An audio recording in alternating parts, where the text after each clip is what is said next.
O segundo exemplo que eu quero dar é o ProUni. Nós não somos...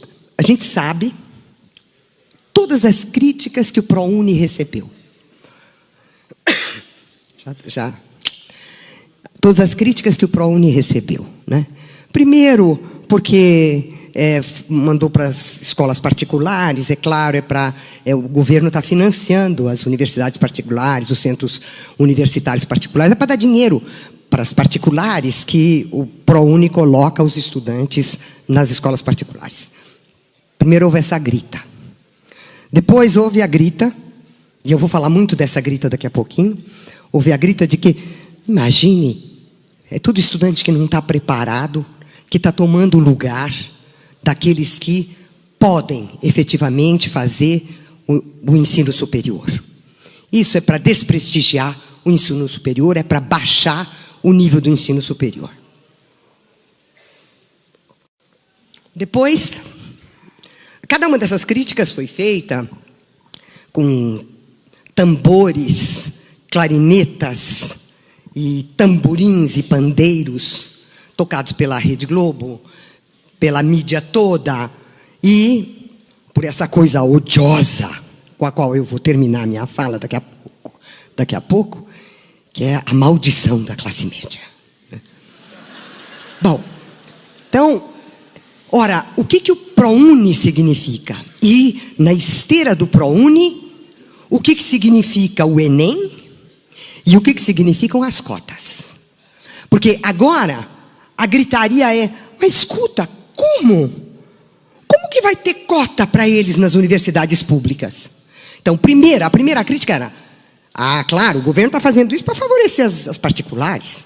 É para favorecer a privatização do ensino. É por isso, o ProUni existe para isso, a gente sabe. Mas agora que são as cotas para o ensino público, mas como é que o governo faz uma coisa dessa? Uma parente minha ligou para mim e disse, Marilena, é uma coisa medonha que o governo está fazendo. Eu falei, que foi? Você não sabe, Marilena. O governo está introduzindo o racismo no Brasil. E eu falei, mas como? Esse negócio de cota. De cota para os alunos das escolas públicas dentro da universidade. E você sabe, a maioria vão ser negros, que não vão conseguir acompanhar o curso superior, vão ser inferiorizados, vão ser massacrados, e o governo criou o racismo no Brasil. Então, vai por aí, certo? É claro, os cães ladram, mas a caravana passa. Então, a caravana está passando. O que significa o Enem no longo prazo? No longo prazo, o Enem significa o fim da indústria do vestibular.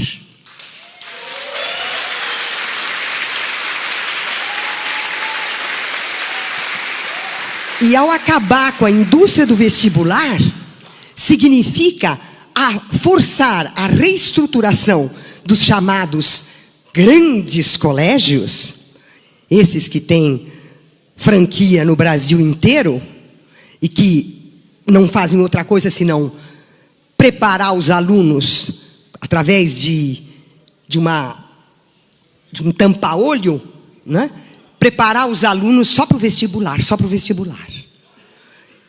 E quando o Enem funcionar a todo vapor, com todas as possibilidades para as quais ele foi criado, fizer a desmontagem do sistema do vestibular, fará junto com ele a desmontagem do sistema privado do ensino médio. Então, é gigantesco isso. Portanto, uma mudança estrutural na educação brasileira está a caminho, que precisa ser levada em conta.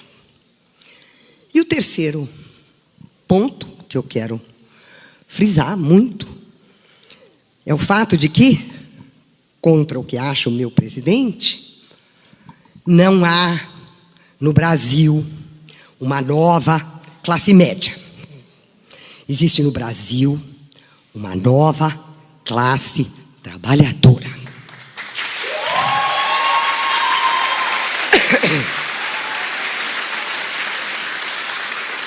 Essa nova classe trabalhadora é resultado das políticas econômicas contra o neoliberalismo.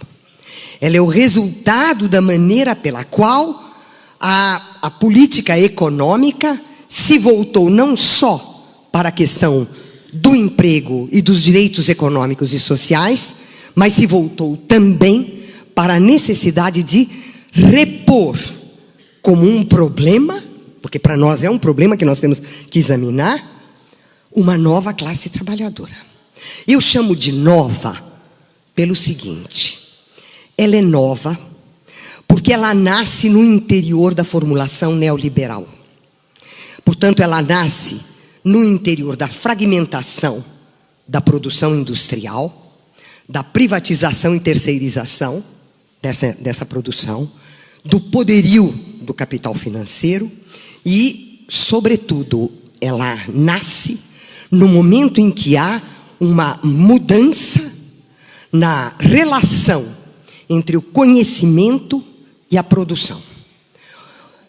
Na tradição do capitalismo, o conhecimento, ou seja, a produção da ciência, a ciência, sempre foi um conhecimento teórico, puro, que precisava de instrumentos tecnológicos para se desenvolver e que determinava o modo como os instrumentos tecnológicos se desenvolviam também. E, como consequência dessa relação entre o saber e a técnica, o conhecimento científico passava a uma etapa de conhecimento aplicado, que o mundo industrial, o mundo fabril, né, usou. Havia, portanto, uma conexão entre a ciência e a produção econômica, mas que vinha do fato de que havia aspectos da produção científica que eram aplicáveis. Isso desapareceu. Hoje, a ciência se tornou, enquanto saber, uma força produtiva. Ela é constitutiva da acumulação e da reprodução do capital. E, junto com ela, a tecnologia. O que faz com que os portadores de conhecimento, seja de conhecimento científico, seja de conhecimentos técnicos, que tradicionalmente estariam alocados na pequena burguesia ou na classe média, hoje, por mais que vociferem, fazem parte da classe trabalhadora, porque o saber se transformou em força produtiva. Ele é constitutivo do capital. O fato, portanto, de uma grande parte de números nos mostrarem que os empregados no Brasil estão alocados majoritariamente no chamado setor de serviços, não significa que eles formam uma classe média nova. Porque esses serviços são parte dessa maneira pela qual a produção se reorganiza à luz do poderio financeiro e à luz da mudança do lugar ocupado pela ciência. Portanto, o que surge no Brasil é uma nova classe trabalhadora muito complexa, muito diferente daquela que tradicionalmente a gente conhece e que precisa ser compreendida e estudada, porque ela é majoritariamente o sujeito político da próxima década. É ela que é o sujeito político. E, portanto, é sobre ela que nós temos que nos debruçar e não pensá-la como uma nova classe média. Por que aparece como se fosse classe média? Primeiro, porque se usa o critério das pesquisas de mercado, com a classe A, B, C, D, E. Então, as mudanças sociais foram tais que diminuiu a classe E, diminuiu a classe D e aumentou a classe C, aquela coisa arada que os institutos de pesquisa falam e muitos dos cientistas sociais falam também. Isso não tem nada a ver com a estrutura de classe da sociedade capitalista. Não é por aí. Não é pela escolaridade, pela renda e pela profissão que eu determino, e pelos gostos de consumo, que eu determino uma classe social. Então, usando esses critérios extrínsecos, abstratos, se pode dizer que tem uma nova classe média. Mas não tem, porque isso não define uma classe social no modo de produção capitalista.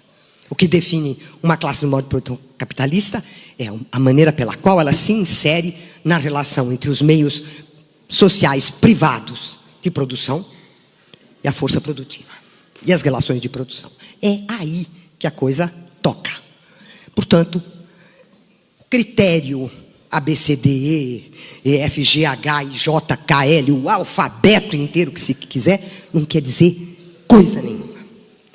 O segundo motivo é, se um de nós tivesse ido à Europa, no começo dos anos 60, teria tido uma surpresa, vindo do Brasil, é claro. Teria tido uma surpresa enorme. Porque nós, no Brasil, sabemos que a classe trabalhadora é miserável, analfabeta, carente, ignorante, todas essas coisas que a gente sabe que a classe trabalhadora é. Aí você chegava na Europa, encontrava os trabalhadores tinham um carro. Os trabalhadores franceses tinham 2 cavalos da Renault. Os ingleses tinham o Biriba do Morris. Os italianos tinham o Cinquecento da Fiat. Eles tiravam férias, eles saíam de férias com a família. Iam para a praia, no Clube Mediterrâneo. Eles tinham creche, escola pública, hospital gratuito, salário-desemprego. Os filhos, além de ir para a escola primária e para o ensino médio, iam ou para as escolas técnicas ou para as universidades. E não passaria pela cabeça de ninguém, mas de ninguém, dizer que a classe operária europeia tinha ido para as cucuias e que ela tinha virado classe média. A perspectiva de que dispor de um conjunto de bens de consumo de massa e dispor de um conjunto de direitos sociais significa mudar de classe? Não. Significa que a classe conquistou os seus direitos e o seu lugar. Então, é isso que precisa ficar claro para nós. O fato de que nós tenhamos uma nova relação da classe trabalhadora com o universo do consumo de massa, com os direitos sociais, com os direitos econômicos, com os direitos civis, com os direitos culturais, não significa que ela virou classe média. E por que eu defendo esse ponto de vista? Não é só por razões teóricas e políticas. É porque eu odeio a classe média. A classe média é o atraso de vida. A classe média é a estupidez. É o que tem de reacionário, conservador, ignorante, petulante, arrogante, terrorista. É uma coisa fora do comum a classe média. Então, eu me recuso a admitir que os trabalhadores brasileiros, porque eles galgaram direitos, conquistaram direitos, esses direitos foram conquistados por 20 anos de luta. 20 anos de luta, fora os 500 anteriores de luta e desespero, e dizer que essas lutas e essas conquistas fizeram a gente virar classe média de jeito nenhum, de jeito nenhum. A classe média é uma abominação política, porque ela é fascista. Ela é uma abominação ética, porque ela é violenta. E ela é uma abominação cognitiva, porque ela é ignorante. Fim.